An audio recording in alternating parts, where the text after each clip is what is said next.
This is the Mercy Sample Chapter, read by Jesse Cook. She woke with a gasp, not knowing who she was or where. The smell of blood was heavy in her nostrils, or was that her nightmare, lingering? She had dreamed of wolves again, of running through some dark pine forest with a great pack at her heels, hard on the scent of prey. Half-light filled the room, gray and gloomy. Shivering, she sat up in bed and ran a hand across her scalp.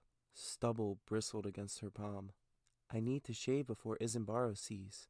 Mercy, I'm Mercy, and tonight I'll be raped and murdered. Her true name was Mercedine, but Mercy was all anyone ever called her. Except in dreams. She took a breath, trying to quiet the howling in her heart, trying to remember more of what she dreamt, but most of it had gone already. There had been blood in it, though, and a full moon overhead, and a tree that watched her as she ran. She had fastened the shutters back so the morning sun might wake her. But there was no sun outside the window of Mercy's little room, only a wall of shifting gray fog. The air had grown chilly, and a good thing, else she might have slept all day. It would be just like Mercy to sleep through her own rape. Goose prickles covered her legs. Her coverlid had twisted around her like a snake. She unwound it, threw the blanket to the bare plank floor, and padded naked to the window. Bravos was lost in fog. She could see the green water of the little canal below, the cobbled stone street that ran beneath her building, 2 arches of the mossy bridge, but the far end of the bridge vanished in grayness, and of the buildings across the canal, only a few vague lights remained. She heard a soft splash as a serpent boat emerged beneath the bridge's central arch. What hour? Mercy called down to the man who stood by the snake's uplifted tail, pushing her onward with his pole. The waterman gazed up, searching for the voice. 4 by the Titan's roar. His words echoed hollowly off the swirling green waters and the walls of unseen buildings. She was not late, not yet, but she could not dawdle. Mercy was a happy soul and a hard worker, but seldom timely. That would not serve tonight. The envoy from Westeros was expected at the gate this evening, and Isambaro would be in no mood to hear excuses, even if she served them up with a sweet smile. She had filled her basin from the canal last night before she went to sleep, preferring the brackish water to the slimy green rainwater stewing in the cistern out back. Dipping a rough cloth, she washed herself head to heel, standing on one leg at a time to scrub her calloused feet. After that she found her razor. A bare scalp helped the wigs fit better, Isambaro claimed. She shaved, donned her small clothes, and slipped a shapeless brown wool dress over her head. One of her stockings needed mending, she saw as she pulled it up. She would ask the snapper for help. Her own sewing was so wretched that the wardrobe mistress usually took pity on her. Else I could filch a nicer pair from wardrobe. That was risky, though. Isambaro hated it when the mummers wore his costumes in the street, except for Wendane. Give Isambaro's cock a little suck, and a girl can wear any costume she wants. Mercy was not so foolish as all that. Dana had warned her. Girls who start down that road wind up on the ship, where every man in the pit knows he can have any pretty thing he might see up on the stage, if his purse is plump enough. Her boots were lumps of old brown leather mottled with salt stains and cracked from long wear. Her belt, a length of hempen rope dyed blue. She knotted it about her waist and hung a knife on her right hip and a coin pouch on her left. Last of all, she threw her cloak across her shoulders. It was a real mummer's cloak, purple wool lined in red silk, with a hood, too, to keep the rain off, and 3 little pockets, too. She'd hid some coins in one of those, and an iron key in another, a blade in the last one, a real blade, not a fruit knife like the one on her hip, but it did not belong to Mercy, no more than her other treasures did. The fruit knife belonged to Mercy. She was made for eating fruit, for smiling and joking, for working hard and doing what she was told. Mercy, mercy, mercy, she sang as she descended the wooden stairs to the street. The handrail was splintery, the steps steep, and there were 5 flights, but that's why she'd gotten the room so cheap. That and Mercy's smile. She might be bald and skinny, but Mercy had a pretty smile, and a certain grace. Even Isambaro agreed she was graceful. She was not far from the gate as the crow flies, but for girls with feet instead of wings, the way was longer. Bravos was a crooked city. The streets were crooked, The alleys were crookeder, and the canals were crookedest of all. Most days she preferred to go the long way, down the Ragman's Road along the outer harbor, where she had the sea before her and the sky above, and a clear view across the great lagoon to the arsenal and the piney slopes of Selagoro's shield. Sailors would hail her as she passed the docks, calling down from the decks of tarry Ebony's whalers and big-bellied Westerosi cogs. Mercy could not always understand their words, but she knew what they were saying. Sometimes she would smile back and tell them they could find her at the gate if they had the coin. The long way also took her across the Bridge of Eyes, with its carved stone faces. From atop its span she could look through the arches and see all the city. The green copper domes of the Hall of Truth, the masts rising like a forest from the purple harbor, the tall towers of the mighty, the golden thunderbolt turning on its spire atop the Sea Lord's palace. Even the Titan's bronze shoulders off across the dark green waters. But that was only when the sun was shining down on Braavos. If the fog was thick, there was nothing to see but gray. So today, Mercy chose the shorter route to save some wear on her poor cracked boots. The mist seemed to part before her and close up again as she passed. The cobblestones were wet and slick under her feet. She heard a cat yowl plaintively. Braavos was a good city for cats, and they roamed everywhere, especially at night. In the fog, all cats are gray, Mercy thought. In the fog, all men are killers. She had never seen a thicker fog than this one. On the larger canals, the watermen would be running their serpent boats into one another, unable to make out any more than the dim lights from the buildings to either side of them. Mercy passed an old man with a lantern walking the other way, and envied him his light. The street was so gloomy she could scarcely see where she was stepping. In the humbler parts of the city, the houses, shops, and warehouses crowded together, leaning on each other like drunken lovers, their upper stories so close that you could step from one balcony to the next. The streets below became dark tunnels where every footfall echoed. The small canals were even more hazardous, since many of the houses that lined them had privies jutting out over the water. Isambard loved to give the Sea Lord speech from the merchant's melancholy daughter about how, "Here the last Titan yet stands, astride the stony shoulders of his brothers." But Mercy much preferred the scene where the fat merchant shat on the Sea Lord's head as he passed underneath his gold and purple barge. Only in Braavos could something like that happen, it was said, and only in Braavos would Sea Lord and sailor howl alike with laughter to see it. The gate stood close by the edge of the drowned town, between the outer harbor and the purple harbor. An old warehouse had burnt there, and the ground was sinking a little more each year, so the land had come cheap. Atop the flooded stone foundation of the warehouse, Isambard raised his cavernous play hall. The dome and blue lantern might enjoy more fashionable environs, he told his mummers, but here between the harbors they would never lack for sailors and whores to fill their pit. The ship was close by, still pulling handsome crowds to the quay where she had been moored for 20 years, he said, and the gate would flourish too. Time had proved him right. The gate's stage had developed a tilt as the building settled. Their costumes were prone to mildew, and water snakes nested in the flooded cellar, but none of that troubled the mummers so long as the house was full. The last bridge was made of rope and raw planks, and seemed to dissolve into nothingness, but that was only the fog. Mercy scampered across, her heels ringing on the wood. The fog opened before her like a tattered gray curtain to reveal the playhouse. Buttery yellow light spilled from the doors, and Mercy could hear voices within. Besides the entrance, Big Brusco had painted over the title of the last show and had written "The Bloody Hand" in its place in huge red letters. He was painting a bloody hand beneath the words, for those who could not read. Mercy stopped to have a look. "That's a nice hand," she told him. "Thumb's crooked." Brusco dabbed at it with his brush. "King of the Mummers been asking after you." "It was so dark I slept and slept."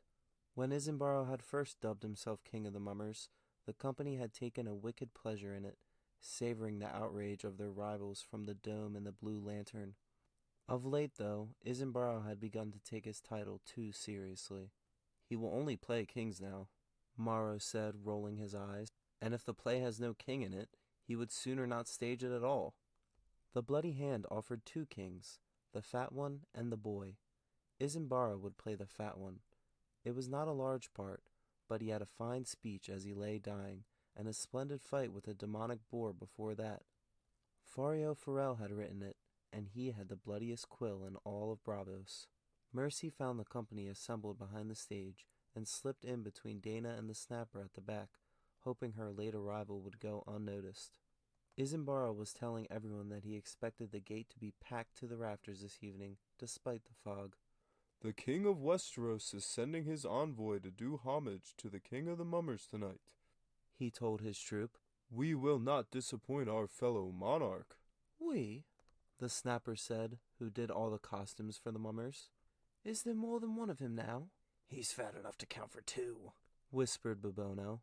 Every mummer's troop had to have a dwarf, and he was theirs. When he saw Mercy, he gave her a leer. "Oh," he said. "There she is. Is the little girl all ready for her rape?" He smacked his lips. The Snapper smacked him on the head. "Be quiet." The King of the Mummers ignored the brief commotion. He was still talking, telling the mummers how magnificent they must be. Besides the Westerosi envoy, there would be key holders in the crowd this evening, and famous courtesans as well. He did not intend for them to leave with a poor opinion of the gate.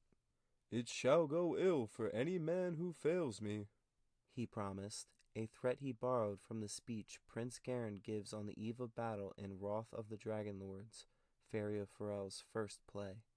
By the time Isambaro finally finished speaking, less than an hour remained before the show, and the mummers were all frantic and fretful by turns. The gate rang to the sound of Mercy's name. "Mercy!" her friend Dana implored. "Lady Stork has stepped on the hem of her gown again. Come help me sew it up." "Mercy!" the stranger called. "Bring me the bloody paste. My horn is coming loose." "Mercy!" boomed Isambaro the Great himself. "What have you done with my crown, girl? I cannot make my entrance without my crown. How shall they know I'm a king?" "Mercy!" squeaked the dwarf Bobono. "Mercy, something's amiss with my laces. My cock keeps flopping out." She fetched the sticky paste and fastened the stranger's left horn back onto his forehead. She found Isambaro's crown in the privy where he always left it, and helped him pin it to his wig, and then ran for needle and thread so the Snapper could sew the lace hem back onto the cloth of gold gown that the queen would wear in the wedding scene. And Bobono's cock was indeed flopping out. It was made to flop out, for the rape. What a hideous thing, Mercy thought as she knelt before the dwarf to fix him. The cock was a foot long and as thick as her arm, big enough to be seen from the highest balcony. The dyer had done a poor job with the leather, though. The thing was mottled pink and white, with a bulbous head the color of a plum. Mercy pushed it back into Bobono's breeches and laced him back up. "Mercy," he sang as she tied him tight. "Mercy, Mercy, come to my room tonight and make a man of me." "I'll make a eunuch of you if you keep unlacing yourself just so I'll fiddle with your crotch." "We were meant to be together, Mercy," Bobono insisted. "Look, we're just the same height." "Only when I'm on my knees. Do you remember your first line?" It had only been a fortnight since the dwarf had lurched onto the stage in his cups and opened the Anguish of the Archon with the Grunkin speech from the merchant's lusty lady. Isambara would skin him alive if he made such a blunder again, and never mind how hard it was to find a good dwarf. "What are we playing, Mercy?" Bobono asked innocently. "He's teasing me," Mercy thought. "He's not drunk tonight. He knows the show perfectly well. We're doing Fario's new bloody hand in honor of the envoy from the Seven Kingdoms." "Now I recall." Bobono lowered his voice to a sinister croak. "The seven-faced god has cheated me," he said. "My noble sire he made of purest gold, and gold he made my siblings, boy and girl. But I am formed of darker stuff, of bones and blood and clay, twisted into this rude shape you see before you." With that, he grabbed at her chest, fumbling for a nipple. "You have no titties. How can I rape a girl with no titties?" She caught his nose between her thumb and forefinger and twisted. "You'll have no nose until you get your hands off me." "Ow!" the dwarf squealed, releasing her. "I'll grow titties in a year or two." Mercy rose to tower over the little man. "But you'll never grow another nose. You think of that before you touch me there." Bobono rubbed his tender nose. "There's no need to get so shy. I'll be raping you soon enough. Not until the second act. I always give Wendane's titties a nice squeeze when I rape her in the anguish of the Archon. The dwarf complained. She likes it, and the pit does too. You have to please the pit. That was one of Isambard's wisdoms, as he liked to call them. You have to please the pit. I bet it would please the pit if I ripped off the dwarf's cock and beat him about the head with it, Mercy replied. That's something they won't have seen before. Always give them something they haven't seen before was another one of Isambard's wisdoms, and the one that Bobono had no easy answer for. There, you're done, Mercy announced. Now see if you can keep it in your breeches until it's needed. Isambard was calling for her again. Now he could not find his boar spear.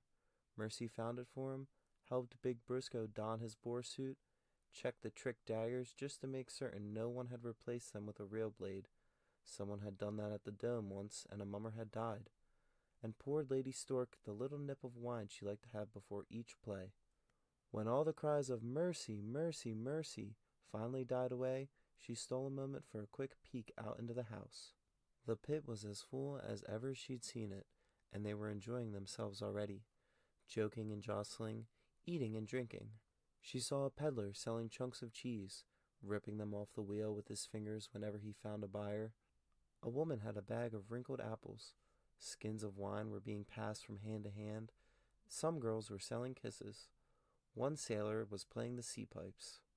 The sad-eyed little man called Quill stood in the back, come to see what he could steal for one of his own plays. Cosmo the Conjurer had come as well, and on his arm was Ina, the one-eyed whore from the Happy Port. But Mercy could not know those two, and they would not know Mercy. Dana recognized some gate regulars in the crowd and pointed them out to her. The dire Delono with his pinched white face and mottled purpled hands, Galeo the sausage maker in his greasy leather apron, tall Tomorrow with his pet rat on his shoulder. Tomorrow best not let Galeo see that rat, Dana warned. That's the only meat he puts in them sausages, I hear. Mercy covered her mouth and laughed. The balconies were filling too. The first and third levels were for merchants and captains and other respectable folk. The bravos preferred the fourth and highest, where the seats were cheapest. It was a riot of bright color up there, while down below more somber shades held sway. The second balcony was cut up into private boxes, where the mighty could comport themselves in comfort and privacy, safely apart from the vulgarity above and below. They had the best view of the stage, and servants to bring them food, wine, cushions, whatever they might desire. It was rare to find the second balcony more than half full at the gate. Such of the mighty who relished a night of mummery were more inclined to visit the Dome or Blue Lantern, where the offerings were considered subtler and more poetic. This night was different, though, no doubt on account of the Westerosi envoy. In one box sat 3 scions of Othares, each accompanied by a famous courtesan. Prestane sat alone, a man so ancient you wondered how he even reached his seat. Tyrone and Praenolus shared a box, as they shared an uncomfortable alliance. The third sword was hosting half a dozen friends. I count 5 key holders, Dana said.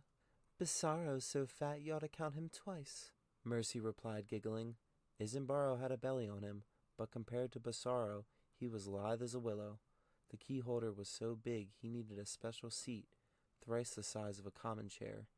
They're all fat, them Rayans, Dana said. Bellies as big as their ships. You should have seen the father. He made this one look small. One time he was summoned to the Hall of Truth to vote, but when he stepped onto his barge, it sank. She clutched Mercy by the elbow. Look, the Sea Lord's box.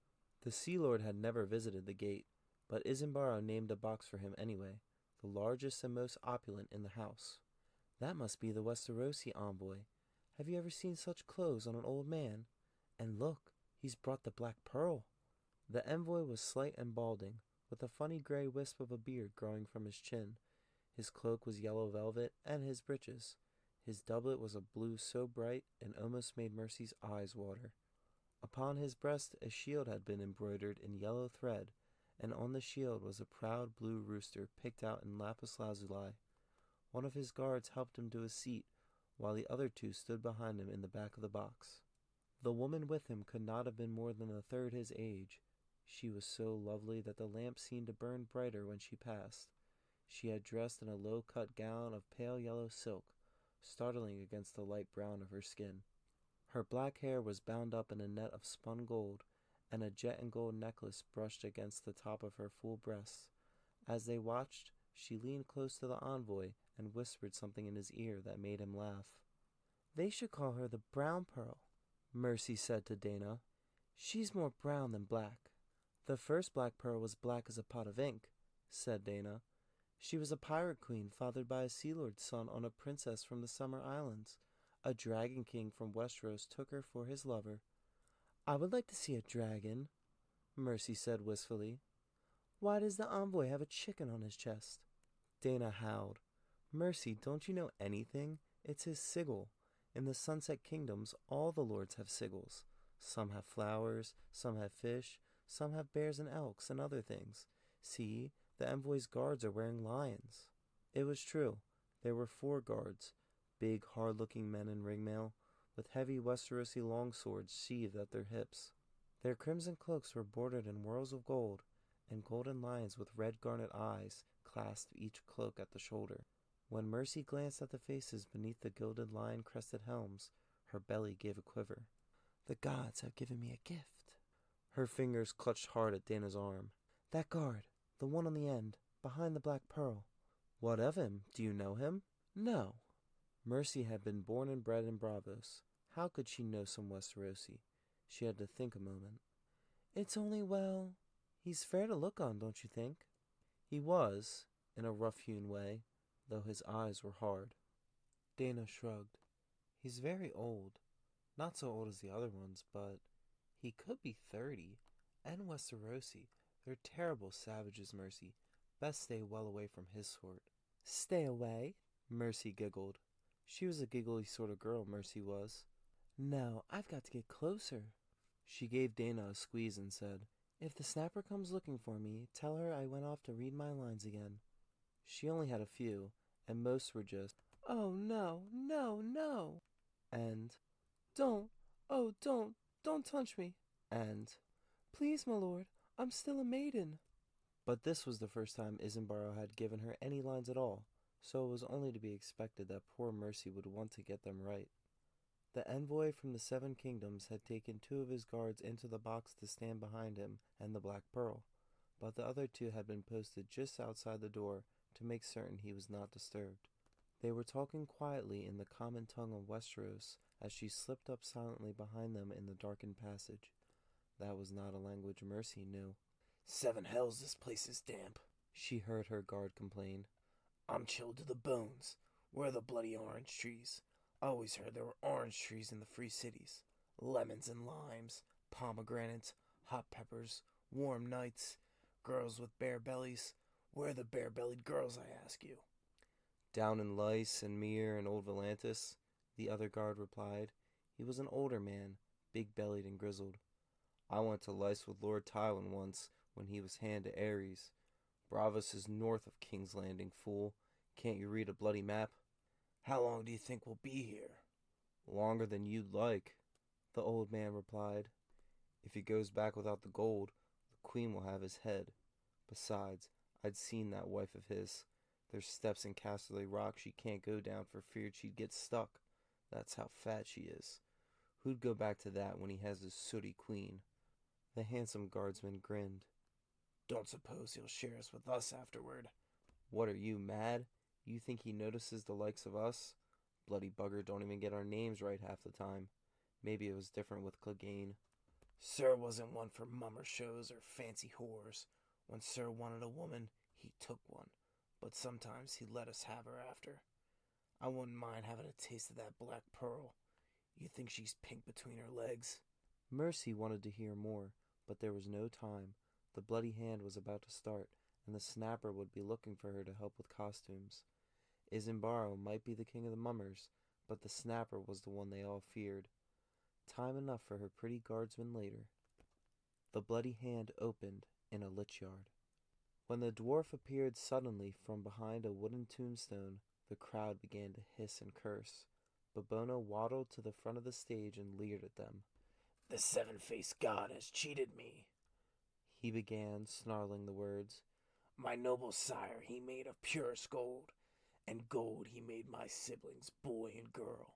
But I am formed of darker stuff, of bones and blood and clay. By then Morrow had appeared behind him, gaunt and terrible in the stranger's long black robes. His face was black as well, his teeth red and shiny with blood, while ivory horns jutted upwards from his brow. Bobono could not see him, but the balconies could, and now the pit as well. The gate grew deathly quiet. Morrow moved forward silently. So did Mercy. The costumes were all hung, and the snapper was busy sewing Dana into her gown for the court scene, so Mercy's absence should not be noted. Quiet as a shadow, she slipped around the back again and up to where the guardsman stood outside the envoy's box. Standing in a darkened alcove, still as stone, she had a good look at his face. She studied it, carefully, to be sure. Am I too young for him? She wondered. Too plain? Too skinny? She hoped he wasn't the sort of man who liked big breasts on a girl, but Bono had been right about her chest. It would be best if I could take him back to my place and have him all to myself. But will he come with me? You think it might be him? The pretty one was saying. What, did the others take your wits? Why not? He's a dwarf, ain't he? The imp weren't the only dwarf in the world. Maybe not, but look here. Everyone says how clever he was, true? So maybe he figures the last place his sister would ever look for him would be in some mummer show, making fun of himself. So he does just that to tweak her nose. Ah, you're mad. Well, maybe. I'll follow him after the mummery, find out for myself. The guardsman put a hand on the hilt of his sword. If I'm right, I'll be my lord. And if I'm wrong, well, bleed it, he's just some dwarf. He gave a bark of laughter. On stage, Bobono was bargaining with Morrow's sinister stranger. He had a big voice for such a little man, and he made it ring off the rafters now.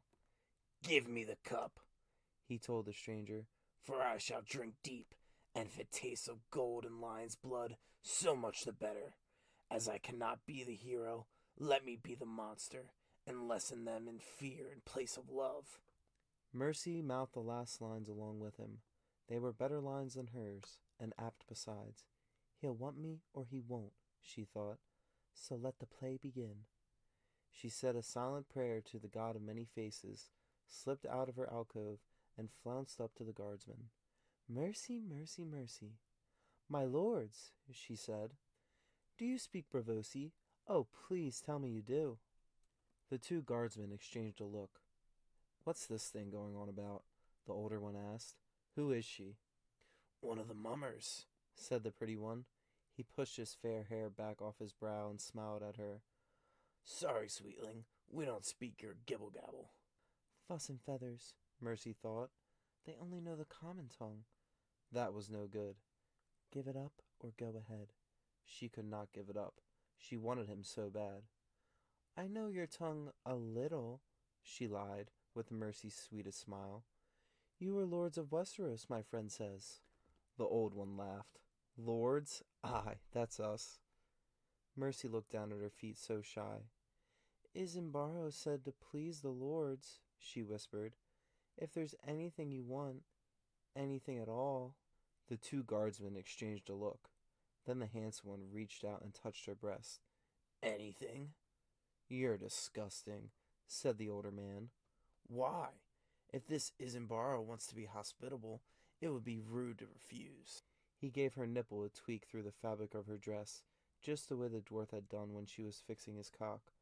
Mummers are the next best thing to whores. Might be, but this one's a child. I am not, Mercy lied. I'm a maiden now. Not for long, said the comely one. I'm Lord Rafford, sweetling, and I know just what I want. Hike up those skirts now and lean back against the wall. Not here, Mercy said, brushing his hands away. Not where the play is on. I might cry out, and Isambaro would be mad. Where then? I know a place. The older guard was scowling. What, you think you can just scamper off? What if his knightliness comes looking for you? Why would he? He's got a show to watch, and he's got his own whore. Why shouldn't I have mine? This won't take long. No, she thought. It won't. Mercy took him by the hand, led him through the back, and down the steps out into the foggy night. You could be a mummer, if you wanted, she told him as he pressed her up against the wall of the playhouse. Me? The guardsman snorted. Not me, girl. All that bloody talking. I wouldn't remember half of it. It's hard at first, she admitted, but after a time it comes easier. I could teach you to say a line. I could. He grabbed her by the wrist. I'll do the teaching. For your first lesson. He pulled her hard against him and kissed her on the lips, forcing his tongue into her mouth. It was all wet and slimy like an eel. Mercy licked it with her own tongue, then broke away from him breathless. Not here. Someone might see. My room's not far, but hurry. I have to be back before the second act, or I'll miss my rape. He grinned. No fear of that, girl. But he let her pull him after her. Hand in hand they went racing through the fog, over bridges and through alleys, and up 5 flights of splintery wooden stairs. The guardsman was panting by the time they burst through the door of her room. Mercy lit a tallow candle and then danced around him, giggling. Oh, now you're all tired out. I forgot how old you were, my lord. Do you want to take a little nap? Just lie down and close your eyes, and I'll come back after the imp's done raping me. You're not going anywhere. He pulled her roughly to him. Get those rags off, and I'll show you how old I am, girl. Mercy, she said. My name is Mercy. Can you say it? Mercy, he said. My name's Raph. I know. She slipped her hand between his legs and felt how hard he was through the wool of his breeches. The laces, he urged her. Be a sweet girl and undo them. Instead, she slid a finger down the inside of his thigh. He gave a grunt.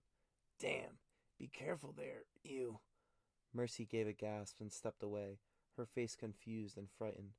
You're bleeding. What? He looked down at himself. Gods be good. What'd you do to me, you little cunt? The red stain spread across his thigh, soaking the heavy fabric. Nothing, Mercy squeaked. I never... Oh, there's so much blood. Stop it, you're scaring me. He shook his head, a dazed look on his face. When he pressed his hands to his thigh, blood squirted through his fingers. It was running down his leg into his boot. He doesn't look so calmly now, she thought. He just looks white and frightened. A towel, the guardsman gasped. Bring me a towel, a rag, press down on it. Gods, I feel dizzy. His leg was drenched with blood from the thigh down. When he tried to put his weight on it, his knee buckled and he fell. Help me, he pleaded as the crotch of his breeches reddened. Mother of mercy, girl, a healer. Run and find a healer, quick now. There's one on the next canal, but he won't come. You have to go to him. Can't you walk? Walk? His fingers were slick with blood. Are you blind, girl? I'm bleeding like a stuck pig. I can't walk on this. Well, she said, I don't know how you'll get there then. You'll need to carry me. See, Mercy thought, you know your line, and so do I. Think so? Asked Arya sweetly. Raph the Sweetling looked up sharply as the long, thin blade came sliding from her sleeve. She slipped it through his throat beneath the chin, twisted, and ripped it back out sideways with a single smooth slash. A fine red rain followed, and in his eyes the lights went out. Valar Morghulis, Arya whispered, but Raph was dead and did not hear. She sniffed. I should have helped him down the steps before I killed him. Now I need to drag him all the way to the canal and roll him in. The eels would do the rest. Mercy, mercy, mercy, she sang sadly. A foolish, giddy girl she'd been, but good-hearted. She would miss her, and she would miss Dana and the Snapper and the rest, even Isambaro and Babono. This would make trouble for the Sea Lord and the envoy with the chicken on his chest, she did not doubt. She would think about that later, though. Just now, there was no time. I had best run. Mercy still had some lines to say, her first lines and her last, and Isambara would have her pretty little empty head if she were late for her own rape.